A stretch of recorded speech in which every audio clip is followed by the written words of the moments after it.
আমরা তো কেক খেতে সবাই খুব পছন্দ করি, তারপরেও যদি হয় ফ্রুট কেকস তাহলে তো কোনো কথাই নেই। এই ফ্রুটস কেক তৈরির জন্য আমাদের প্রয়োজন কিছু ড্রাই ফ্রুটস।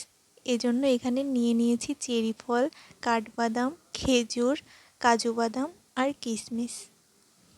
এরপর একটা পাত্রে 2টো ডিম ভেঙে নিতে হবে। তারপর একটা কাঁটা চামচের সাহায্যে এটাকে ভালো করে ফেটে নিতে হবে। আমি এইখানে কোনো হ্যান্ড বিটার ব্যবহার করব না, কাঁটা চামচ দিয়ে এটাকে ভালো করে ফেটে নেব।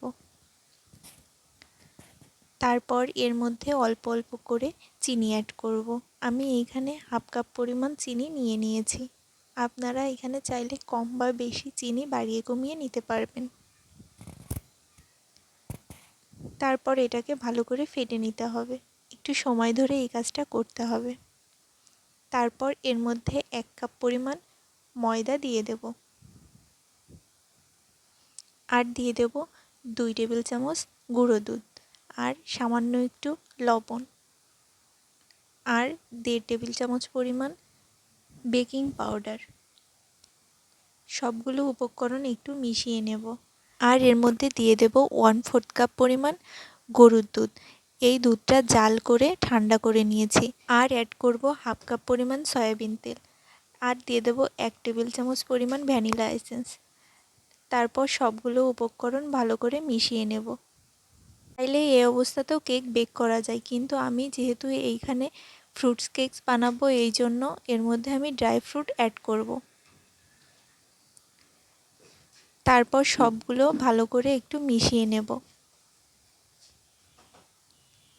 এরপর যেই পাত্রে বেক করব সেই পাত্রটা নিয়ে নেব।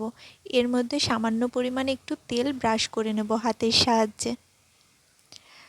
আর এই পাত্রের সাইজ করে একটা কাগজ কেটে নেব। এটা এর নিচে বসিয়ে দিতে হবে। এরপর কেকের ব্যাটারটা এর মধ্যে দিয়ে দেব।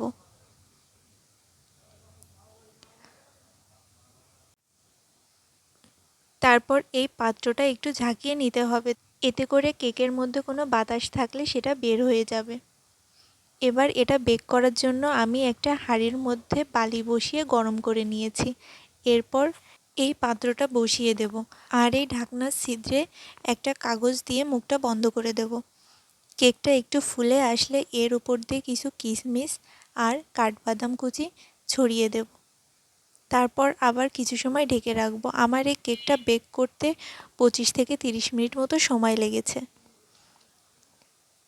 এরপর ঠান্ডা হয়ে আসলে কেকটা আরেকটা পাত্রে উঠিয়ে নেব।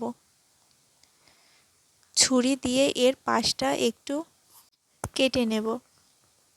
তারপর একটা প্লেটে নামিয়ে নেব। বড়দিন বা ক্রিসমাসে আমরা সবাই ফ্রুট কেক খেয়ে থাকি। এটা দোকান থেকে কিনতে গেলে অনেক বেশি খরচ পড়ে যায়, আর বাড়িতে অনেক কম খরচে এটা আপনারা বানিয়ে নিতে পারবেন। ভিডিওটি ভালো লাগলে লাইক, কমেন্ট, শেয়ার করে দেবেন। ভিডিওটি দেখার জন্য ধন্যবাদ।